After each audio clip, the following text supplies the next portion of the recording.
Ladies and gentlemen, good day and welcome to Ramkrishna Forgings Q3 FY’25 earnings conference call hosted by Nuvama Wealth Management. As a reminder, all participant lines will be in the listen-only mode and there will be an opportunity for you to ask questions after the presentation concludes. Should you need assistance during the conference call, please signal an operator by pressing the star, then 0 on your touchtone phone. I now hand the conference over to Mr. Mano Shah from Nuvama Wealth Management. Thank you, and over to you, sir. Thank you, Steve. Good evening, everyone. On behalf of Nuvama Wealth Management, I would like to welcome you all to the Q3 FY’25 earnings call of Ramkrishna Forgings. I would like to thank the management for giving us this opportunity. From the management team, we have with us today Mr. Naresh Jalan, Managing Director, Mr. Chaitanya Jalan, Full-Time Director, Mr. Lalit Kumar Khetan, Full-Time Director and Chief Financial Officer, Mr. Milesh Gandhi, Full-Time Director, Marketing, and Mr. Rajesh Mundra, Vice President, Finance and Company Secretary. Before we begin, may I remind you of Safe Harbor. The management may be making some forward-looking statements that have to be understood in conjunction with the uncertainties and the risks the company faces. I shall now hand over the call to Mr. Lalit Kumar Khetan for opening remarks.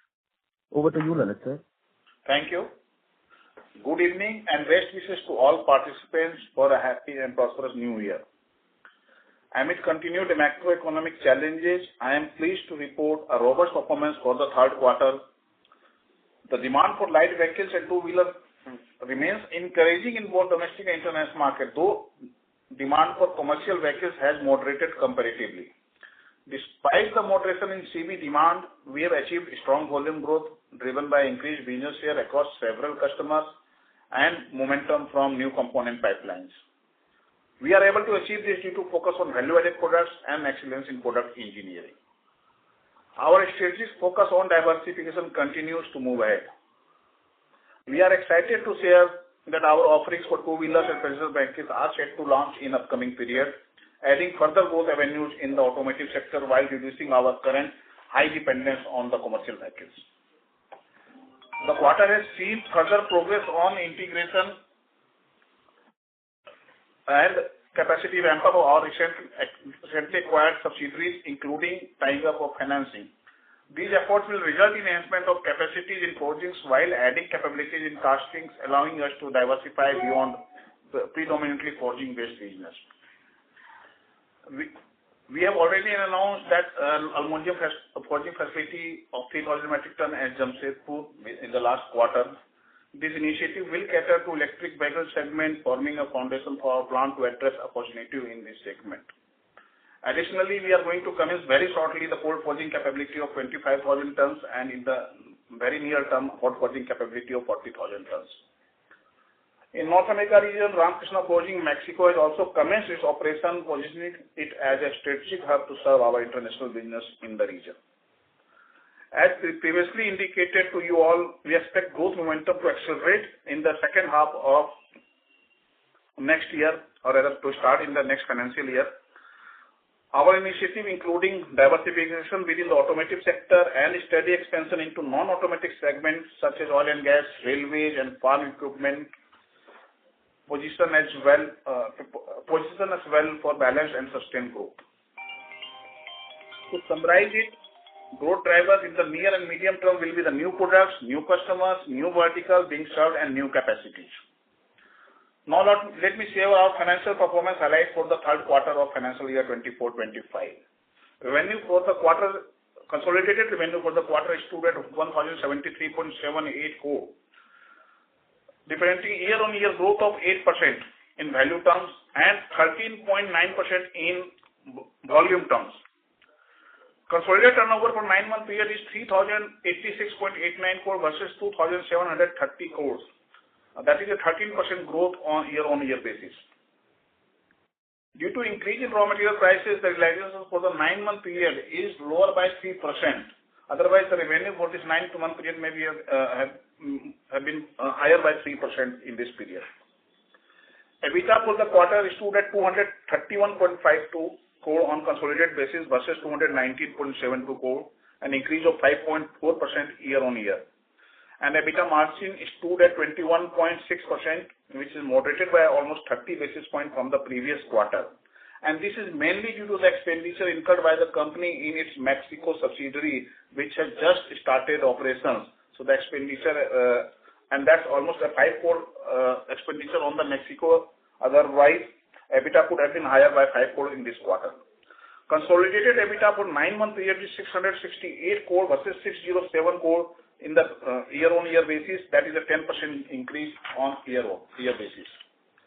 Profit after tax is 99.61 crore in Q3 FY'25 compared to INR 86.86 crore. That is again a 14.7% increase year-on-year basis. Just one financial highlight: the company has also got a AA stable rating from CRISIL during the quarter, and for long-term debt, and A1+ for the short-term debt. Our leverage remains comfortable with adequate headroom and to support our growth plan. With that, I conclude my remarks and would like to hand over to my colleague Milesh, who will provide an update on our recent business wins. Over to Milesh. Thank you, Lalitji. We have secured orders during the quarter for 697 crores to be executed over a period of 4 years. This mainly come from the non-auto sector. That's from my side. Thank you, Milesh.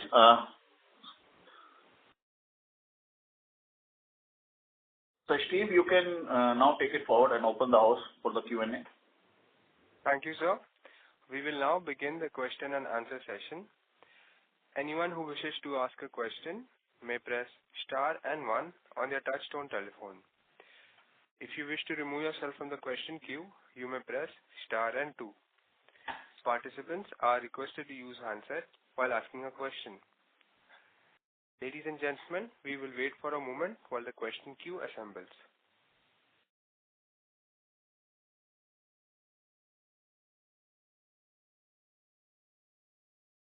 The first question is from the line of Chirag Shah from White Pine Investments. Please go ahead. Thank you for the opportunity, and sir, congratulations for good set of numbers in this tough environment. So my first question is with respect to slide 41, where we have shown almost 50% increase in installed capacity by end F'25. I just wanted to understand, based on the current demand environment plus the order new business orders that you expect, by when can we see the optimum utilization of this incremental capacity? And if you can throw more color in terms of granularity, how to from this segment, how do you look at this utilization?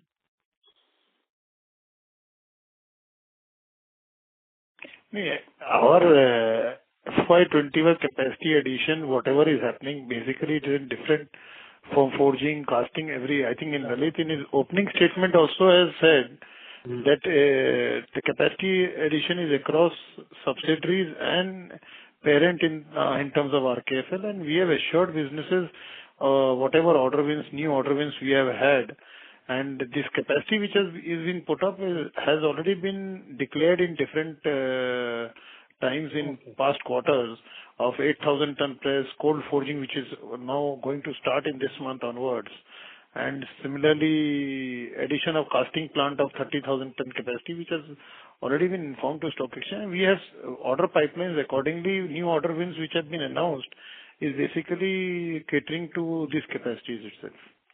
So my question was, so over 2 years, can we assume that utilization can happen? Because it will not happen at one go, right? Once you have the capacity, say by March 25, it will take some time for you to stabilize and then ramp it up.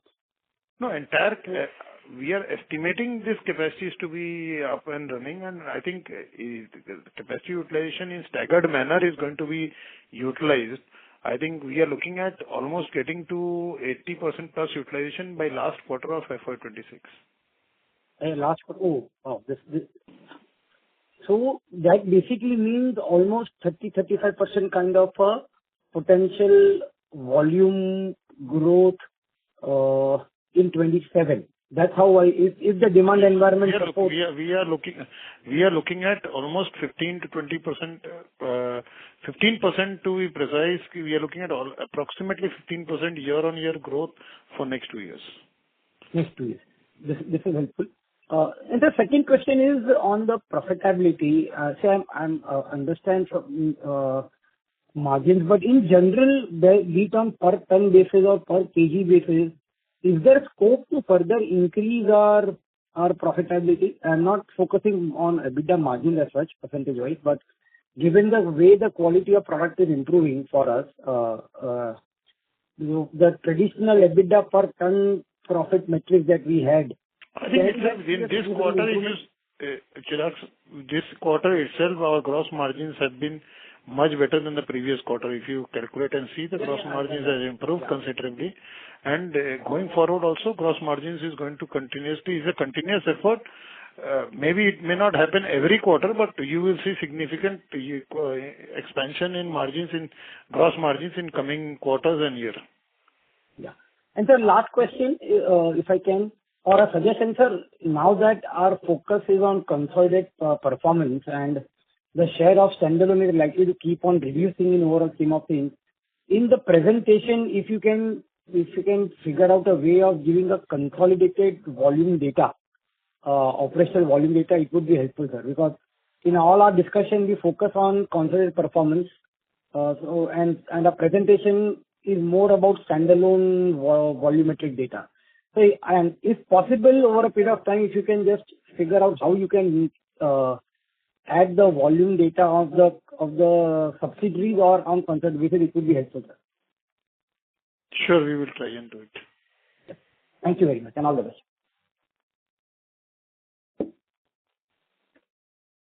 The next question is from the line of Shaleen Kumar from UBS. Please go ahead. Yeah, hi. Thank you for the opportunity. Nareshji, can we get a status on the ACIL units? Like, are they operational or what's ACIL business. Yeah, ACIL business. ACIL business, I think from this quarter onwards, in the current quarter as we speak, is going to start making profits. I think till last quarter it was not making profits. We had incurred, I think, in last quarter about almost around 5 crore rupees losses was it. But most of our products in two-wheeler and as well as farm equipments have been approved as we approached end of December. And this quarter onwards, almost with RKFL own forging, this subsidiary is going to start performing and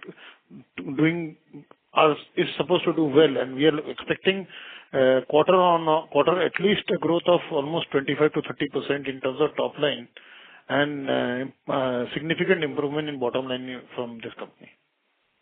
So 25 to 30% growth in ACIL unit or ACIL. ACIL growth? Yes. Sir, any sense of how much ACIL has done? ACIL in last quarter, I think, did 16 crore rupees. This quarter, we are expecting in absolute terms to be as closer to 30 crore rupees, means around 20, anything between 27 to 30, we should be there. Next year, we are looking at a considerable growth because full year performance, we should be somewhere around in ACIL around 200 crores plus. This is both the plants we're talking about, or only one plant? ACIL, only one plant is there, ACIL. Manesar. Manesar is the only one plant, ACIL. And the Jamshedpur unit, sir? Jamshedpur does not have ACIL plant. No. So, new unit, I want to get the status on the new unit of Jamshedpur plant. What's the scene over there? Apna plant number 8. Plant number 8 is the casting plant which we are setting up. I think that is going to be up and running since April 25 onward. The capacity is going to go into production. And we have a strong order book of castings from there. And we are looking at almost by third quarter to reach 70% utilization from that capacity. And by last quarter, we should be doing almost to the tune of 85 to 90% utilization from this capacity. And what kind of a revenue are we looking at? We are going to sell machined castings. So I think Lalit can tell you the average realization should be close to around 130, 135 rupees per metric ton in terms of casting. Lalit, if I'm right, please. Sir, it is little more. It will be somewhere around 150 rupees.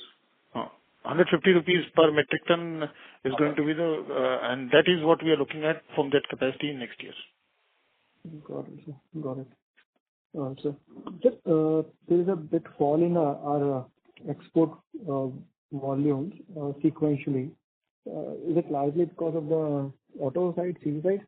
No, sir, Shalin, every year if you see, because being a Christmas New Year month, there is a 15-day holiday, so we get only 2.5 months of working. So basically that is a phenomena every year. It starts from first quarter, second quarter, because we operate from April to March, they operate from January to December. So end of December, 15 days, probably there is practically no offtake or dispatches. So accordingly, we need to readjust our dispatches of inventories. And that's every year, if you see our exports, the strongest quarter for us is the current quarter which is going on. And the last quarter means December, third quarter for us is the leanest quarter. Weakest quarter. Yes. Got it, sir. Got it.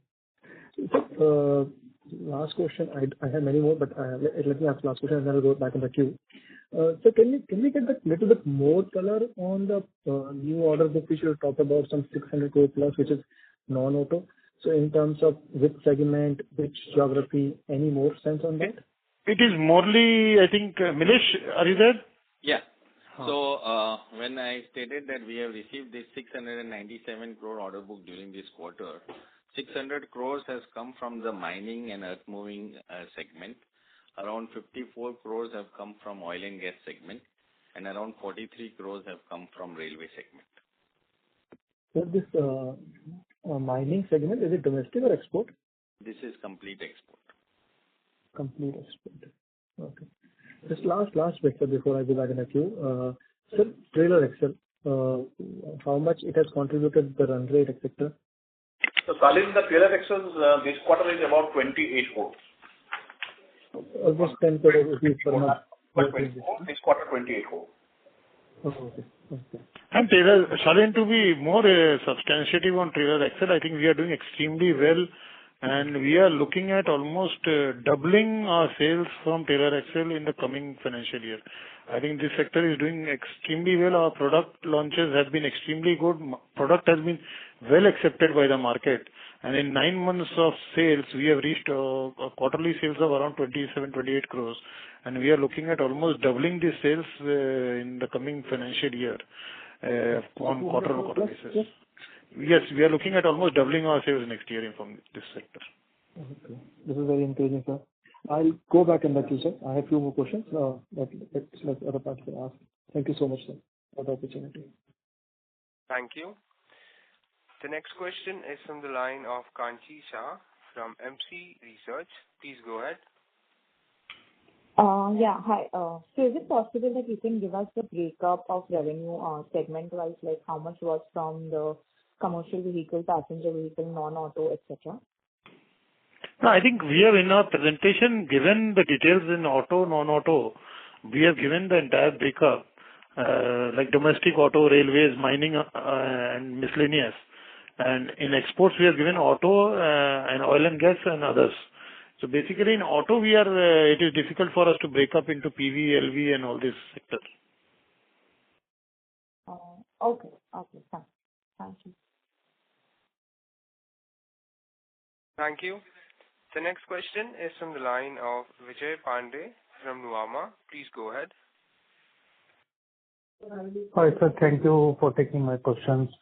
Sir, I have two questions. One was I wanted to check on what is your long-term view on the exports? Like, what is your target, especially coming from the auto sector in the export segment? It has been slightly declining, and we know that auto sector in general outside India has been on declining trend. So just wanted to check, are you planning to move to increase share in other segments in the export? While our continuous endeavor is to continuously improve in terms of all the segments, but I don't see a decline in terms of our exports to in auto sector, and we continue to gain new orders, new segments within the auto sector, and continue our vision of growing our exports into automotive plus non-automotive. With the new automotive order wins, we are growing our business in export, but that does not mean that we are anyway our exports to automotive segments have declined. You can, I think, if you only see the month of quarter of third quarter, but I don't see that there is a decline in terms of our fourth quarter exports to auto segment. In 9 months we have done almost last year we did 37.4% in terms of our automotive export. This year we have done almost 37.8% automotive exports. So I think we are well on track with the growing top line. We are maintaining our percentage in terms of overall contribution in revenue. Just to add here, we have done exports of 1172 crore for the 9 months versus 1070 crore for the previous year. So there is a growth of almost 9.5% in the current year in the exports revenue, and that is mainly consisting of exports auto only. Okay, sir. Thank you. And sir, I just wanted to confirm about the pricing, the average realization. If you can just guide us how it looks like, how the realization will look in like for the fourth quarter and for FY'26. Is it going to be broadly in line, or do you expect to increase it? No, I think right now it is very difficult to comment. Realization is directly linked to raw material pricing, and it will depend on how the raw material steel continues to perform. And if steel declines, I don't think there is going to be any decline. We are mostly concentrated on our conversion margin, and I think in terms of our conversion margin, we are keeping on increasing, and that's the reason our realization still remains intact. While there is a raw material decrease in last quarter, our realization has not been much impacted in terms of the overall drop in steel prices. So in the case of the steel prices increases, we will be able to pass on the price increase. Yes. Yeah. Okay, sir. Thank you. Thank you. The next question is from the line of Drumil Wani from Girik Capital. Please go ahead.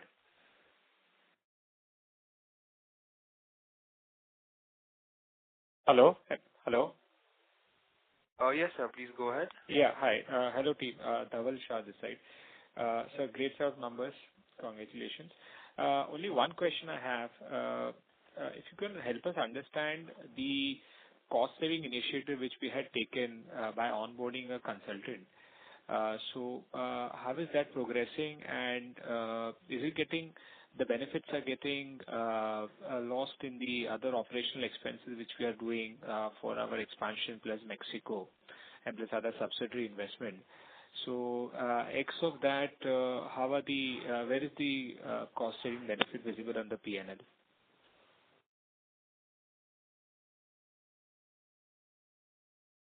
Hello?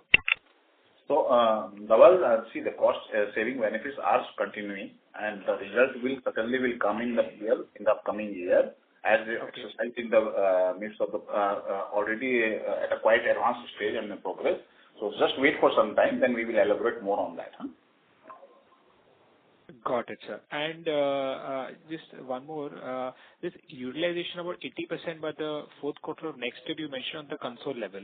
Am I correct? No, it is for the casting plant. Of the casting plant. Okay. Yes, which we are just setting up the capacity. Okay. And the expanded capacity, which is 392 at the including subsidiary, on that utilization, what you had commented? 392 includes casting facility. So right now, casting facility inclusive it is 266,000 tons, and that is going to move to 392,000 tons. So individually, I think in terms of casting capacity, 62,000 tons, we are looking at almost 80+% utilization in the coming year. And in forging, we are looking at almost 15% growth in the coming year for where we end this year. On the forging side. Okay. Okay. So, currently, since the console volume is not mentioned, the existing forging is only 4,000, right, in the subsidiary under RKCSL? Yes, correct. RKCSL, we have only 4,000 forging capability right now. 18,000 is under commissioning, so this will also take before March. Okay. So this would be, so there we have started the production, out of this 4,000, how much did we? Yeah. So, if you look at the precise number, I understand, though I don't have the exact number, we have produced around 500 to 600 tons of forging in this quarter. This quarter. Okay. Thank you, sir. Yeah, I'm done with the question. Thank you. The next question is from the line of Devrat Mohta from Capital International. Please go ahead. Hi, Naresh. Just one quick question. I wanted to understand between Q2 and Q3 on a consolidated basis, EBITDA did not really grow a lot. Like what's happening on a quarter-on-quarter basis? Like why is it not growing?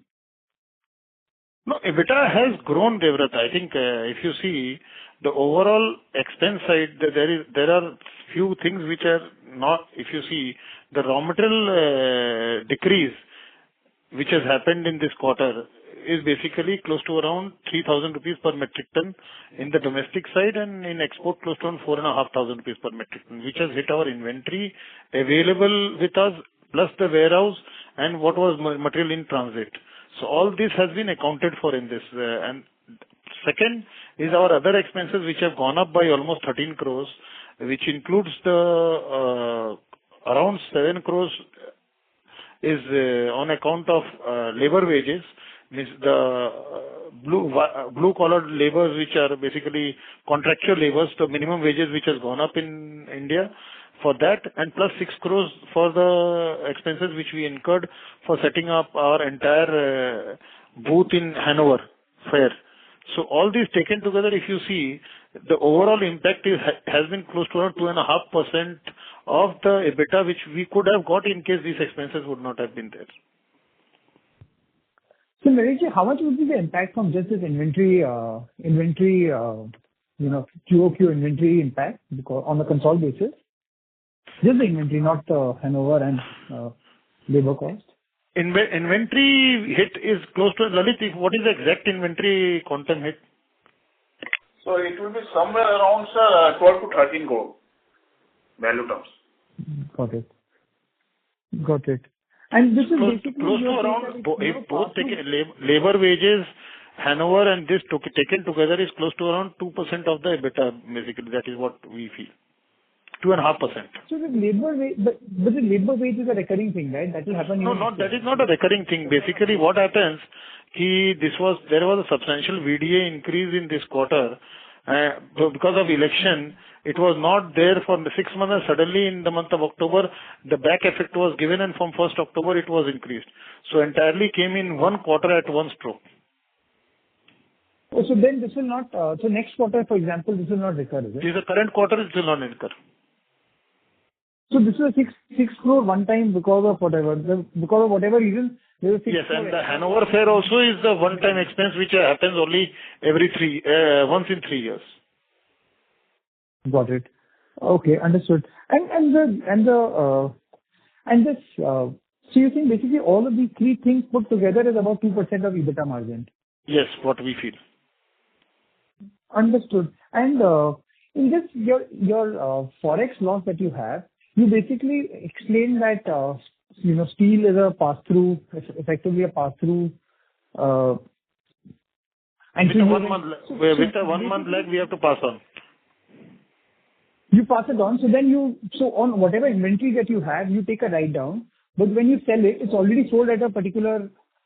Can you explain the contract a little bit, just exactly how it works? No, basically material which is in C and in my warehouse, in like Europe or LLC, in RKFL LLC, the warehouse which we have in US, whatever inventory is sitting there, on the day we invoice, that is the day the rate is applicable, whether it is increase or decrease. So we need to take a hit in the inventory plus whatever material, like 2 months inventory for all the exports, as per, in some case it is 30 days, some case it is 40 days. We need to maintain inventory in our plant to basically adjust to ramp up or ramp down. So that inventory also gets a beating on that. Got it. But supposing, for example, if you buy steel at 100 rupees and you sell it at, I mean, the day the sale is made, steel is at 98 rupees, that 2 rupees inventory that is sitting in your books, you take a hit on it. Yes. But with the customer, so my question is really, eventually you get paid for this or you don't get paid for it? No, I don't get. No, if there is a steel decrease, if in 100 rupees, if there is a 3 rupees steel decrease, then 3 rupees I get paid on 97 rupees, and if there is a 3 rupees increase, I get paid whether I bought it at 100 rupees, I'll get at 103 rupees.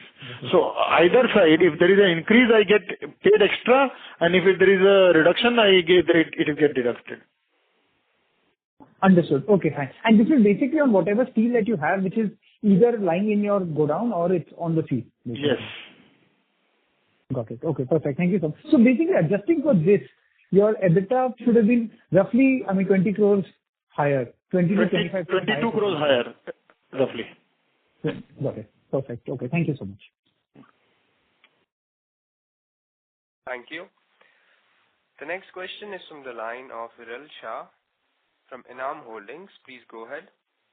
Yeah, thank you for the opportunity. Sir, first, just want to check on the net debt number. What would that be at the end of the quarter? So net debt number right now is 1,240 crores at the end of quarter. Okay, so it's flat largely on a quarter-on-quarter basis. No, so it's up by almost 254 quarter of that. Yeah.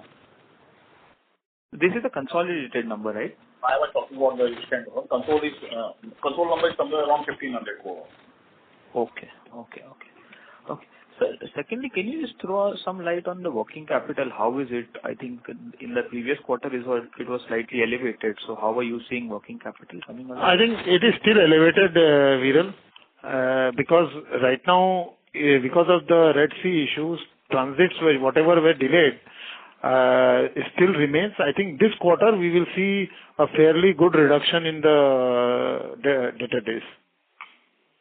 Okay. So where do you see this debt number by the end of the quarter? I think it will be flattish. It will remain flattish. Yes.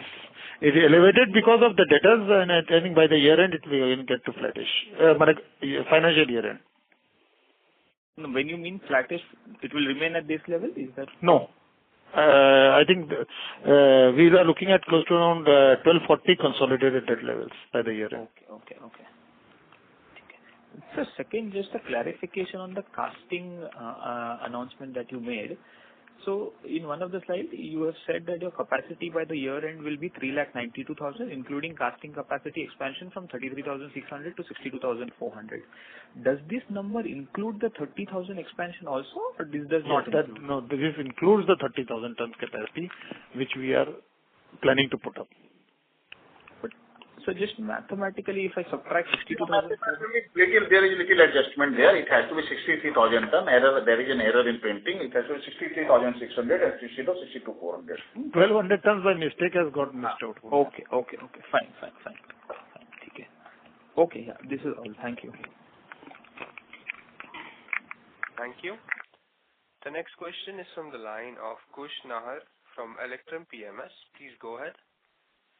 Hi, sir. Thank you for the opportunity. Am I audible? Yes, you're audible. Yeah. So my first question was, I see that, last 3 quarters our gross margins increased substantially to 58-57%. So can you, what are the major attributes for this increase in gross margin compared to our earlier years? No, basically the addition of new portfolios which are coming in, like trailer axle, suspension, and all these items which we have started and majorly moving into large assemblies is helping us to improve our gross margins. So going ahead, we see further improvement, like what kind of sustainable EBITDA margins we can do? I think it is not going to be every quarter to be precise, but yes, for the full year, next year we are looking at substantial improvement. In our EBITDA margins? In our gross margins. Gross margins. Okay. And so any particular reason appreciation is a bit lower than last quarter? The quarter 3 FY'24 versus 25? Lalit? On the EBITDA margin? No, depreciation. Absolute depreciation. Absolute depreciation, there was a correction last year. If you look at the last year, we did the adjustment in the machine asset life. We have increased the useful life. That was done in March 24 numbers. So that's why it is quarter on quarter. It is, if you look at year on year, it looks decreasing. Otherwise, quarter on quarter, it is increasing. So it has gone down from the March 24 quarter. Oh, so the current level is a sustainable quarterly run rate? Yeah.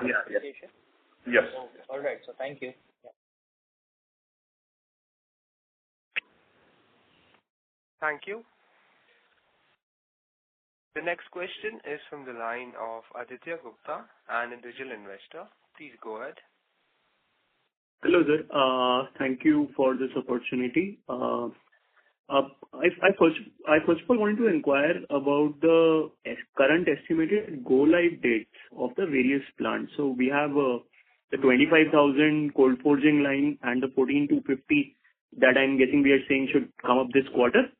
Is that right? It is going to come up in this month itself. We have already submitted our samples and already we have started manufacturing samples. Once we start serial production, which probably I think is going to be in this month itself, we are looking at almost by last week of this month to go live in cold forging. As well as the 14,250? 14,250 means?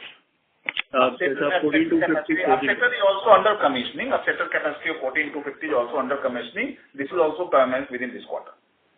This quarter. Understood. And can you give similar go-lives for the 40,000 hot forging aluminium, the 18,000? I think the 8,000 ton press and aluminium forging both are going to go live by July of coming year. Sorry, in this current year by July. July 25. Yes, July 25. And for the subsidiaries, we have a 18,000 forging capacity and a 28,000 casting. 18,000 ton forging is going to go live in this quarter itself by the end of this quarter in the subsidiary. And in casting, it is going to go live by April 25. Almost about 80% of the capacity, and balance is going to go live by July of 25. So the capacity expansion of from 266,750 to 392,000 plus, almost by July we are going to be done with all these things, and the entire capacity is going to be in place. Understood. And the old expansion in the subsidiary of 28,800 is now what we are. Is the same thing that we are now saying is a 30,000 capacity increase. Yes. Ensuring. Okay. Yes. Understood. And just one, and on the same thing, like on the 25,000 cold forging, I think from about a year ago, we have been saying that we are fully booked in advance in terms of orders for this capacity. And in spite of that, we have delayed this plant by almost a year. So I think we have not delayed the plant. It is basically because of the Red Sea issue. First of all, the plant came in 3 months delayed. And because of the kind of automation and complexity it is, to establish the plant, the equipment manufacturer took almost 6 months time. And now, since December, we are already making samples and other things. We are going to go live like by this. We're confidently telling you by the month end, January end, we are going to start serial production. And any new project or any new technology which we bring in sometimes have their own complications.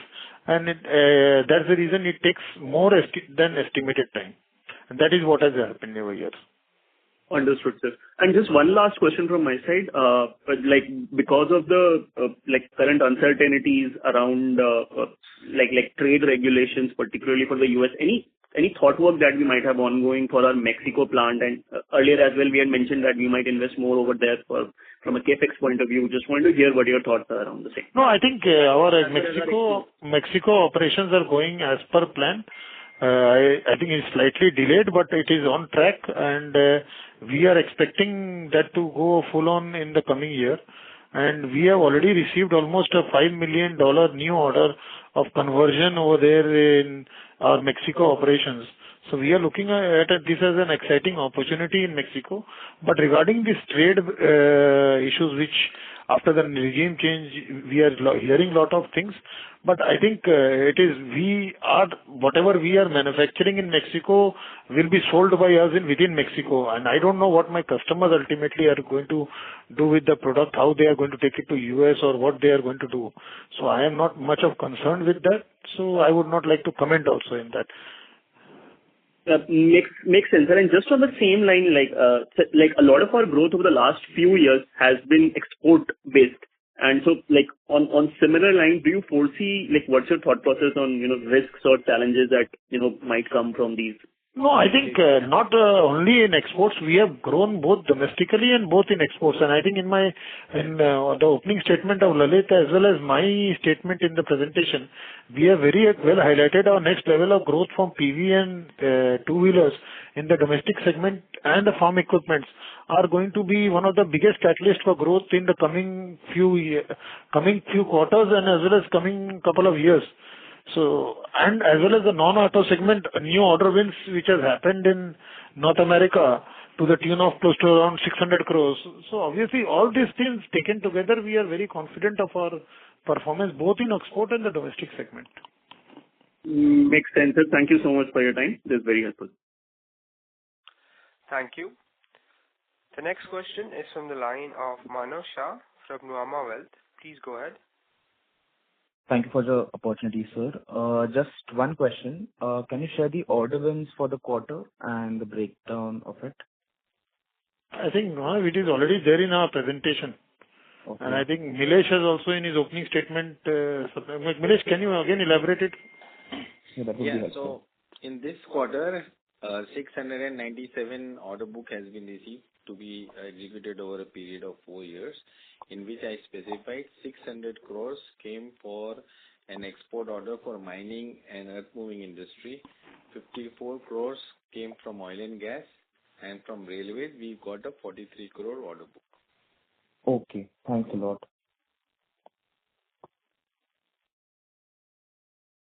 Thank you. The next question is from the line of Chirag Shah from White Pine Investment. Please go ahead. Yeah, thanks for the opportunity again. Lalitji, just one question on this INR depreciation.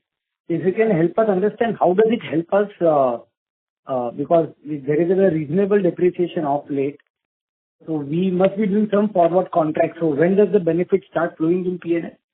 So, Chirag, you are talking about the foreign exchange gain, basically. Yes. The rupee. So certainly it is helping us, and see, we have a policy of hedging the exports also. So we have a policy of hedging our 50 to 60% exports, but simultaneously we have the import, we have the packing credit also that offsets also some of our gains. So we are consistently gaining on the dollar, but the currency is very volatile.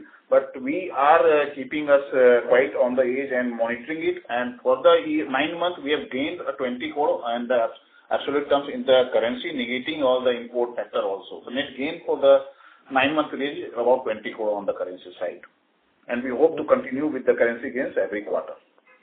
So, sir, in a very simple way, if the recent INR depreciation, say in last 1 month, the benefit of that will be visible 6 months down the line, right?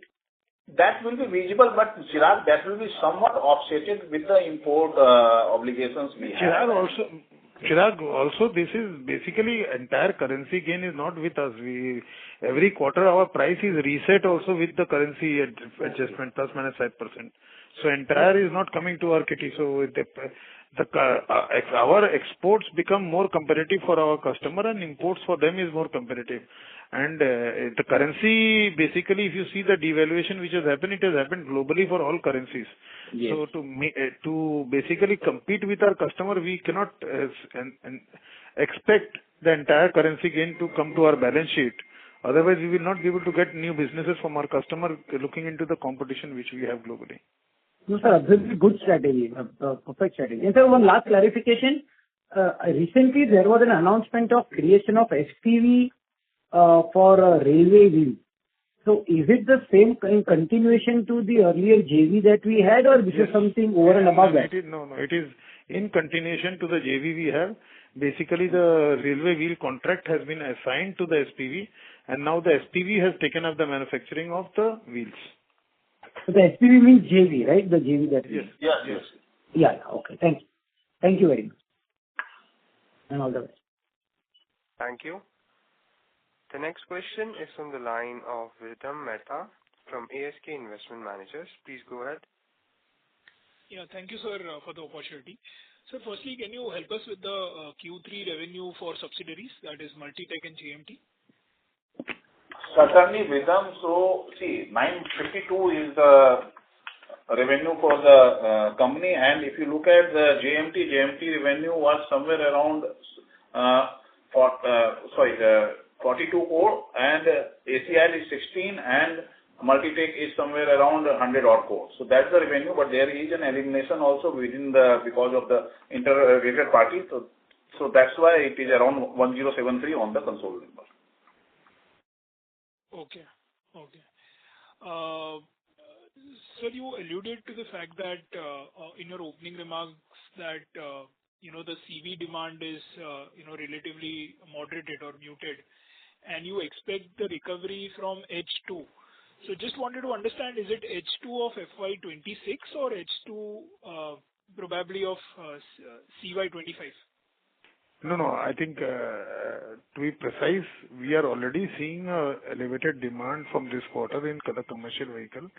And what Lalit wanted to basically more elaborate that we are expecting the calendar year, means second half of this calendar year, to be precisely very robust, seeing all the election other things being over and budget also over. So we feel that post the budget allocation and everything, the demand is going to be extremely elevated in the commercial vehicle sector.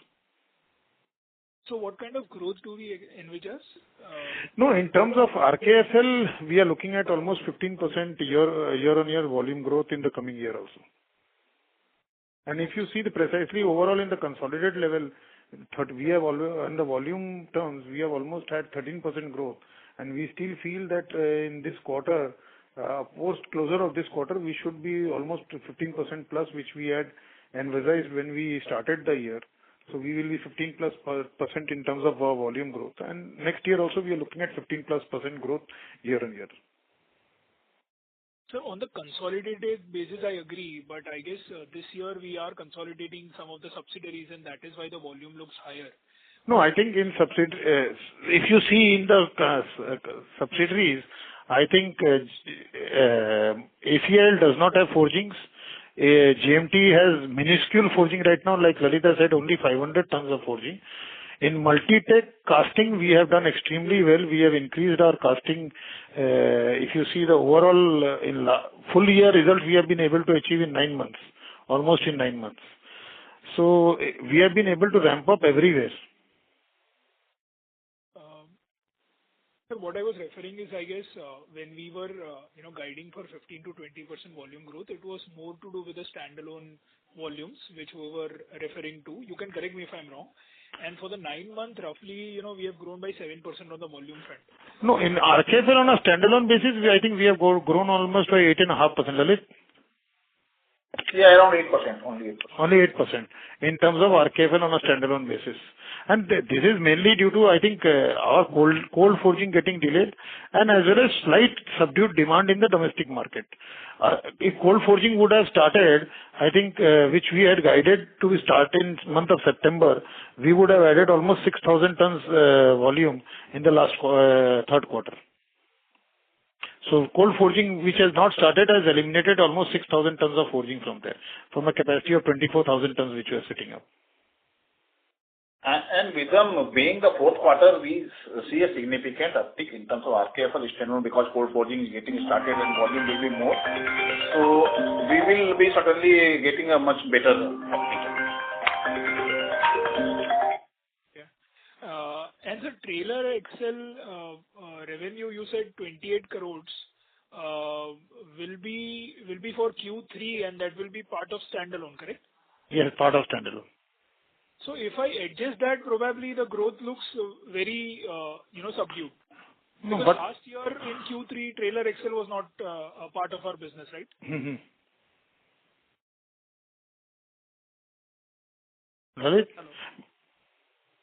Yeah, can you repeat the question? I missed the question, please. The trailer axle revenue is 28 crores for Q3. Yes. And that is a part of standalone business. Correct. If I adjust that, the growth for the standalone looks, flattish. Because, last year trailer axle was not a part of our business. But to be precise, I think trailer axle also requires forging. So forging capacity से ही होगा. तो forging capacity जो utilization होगा, from there only the forgings are going to come. So the trailer axle capacity tonnage also is added also in our tonnage also. And if you look at the current quarter tonnage also begun, so domestic volume is 30,000 tons in the quarter. Then the 27,000 tons the previous quarter and 28,000 tons for the quarter. So you can see the increase in tonnage that includes trailer axle also. And that is part of domestic sales. Previous quarter also, this quarter also. So what we see the 570 crore of sales over 537, that includes in both the quarter trailer axle. Sir, capex number for 25 would be 650 odd crores, which last time you had guided, or will it change because of this new capacity expansion plan? Little bit due to that expenditure, and that will be added of the casting plant. Otherwise, that will be near to that. And for 26, how much should we assume? So give us some time. We will update on the next con call for the 26, because a lot of things are happening. We'll give you a correct update on that for 26. But I think, Rhythm, next year, with almost all the projects getting whatever we are adding is going to get completed by July, we don't see significant capex happening in next year. Okay. There is going to be, I think, this whatever capacities we are putting in is going to be for next 2 years more than enough. Any capacity addition which is going to significantly happen is going to happen only in FY'27. So FY'26 we don't see any significant except these projects which are up and running and to get completed by July this year. So lastly, can you share the cumulative order book which you have in your books right now, which is to be executed over the next 3-4 year period? What would be that number? Milesh? So for this quarter, we have already communicated as to what is the order win which we have, but I think he's trying to ask for a holistic view, right? Holistic, what I think in last 2 quarters, what we have got, he is asking for the total order book. Yeah, so in last quarter, if you see, we had communicated, we got a 1,522 crore order book to be executed over a period of 4 years, in which basically a good chunk of around 1,475 crores came from North America and around 47 crore business from India. And in this quarter, we have got 697, in which around 600 crores is against for exports market for mining and earth moving industry, and 54 crore from oil and gas, and 43 crore from railways. So I think you can add upon 1522 plus 697 is what we have been able to get the order book. These are the new businesses. For the new business. Yes, sir. In addition to that, in Q1 also we got orders worth 1679. Yeah, 1679 for the Q1. Altogether, this is 3,900 crore for the 9-month period. Correct. Yeah, so I was just referring to the overall order book which you have right now in your books. I think in order book basic 4 or 6 quarters, adding up all those 4-6 quarters. We don't maintain this way. I think we basically go because once this basically are annual projections which we get from the customer, and then only for the railway we have a firm order book, and rest of the order books move into a 6-month scheduling system. Okay. Okay, sir. Thank you for the opportunity and all the very best for the future. Thank you. As there are no further questions from the participants, I now hand the conference over to the management for the closing comments. Thank you very much. Thank you. We take this opportunity to thank everyone for joining the call. We hope that we have been able to answer and address all your queries. For any further clarification or information, kindly get back to us or touch our investor relations advisors. Thank you very much for sparing your time and joining us on the call. Thank you and have a good weekend. On behalf of Nuvama Wealth Management, that concludes this conference. Thank you for joining us, and you may now disconnect your lines.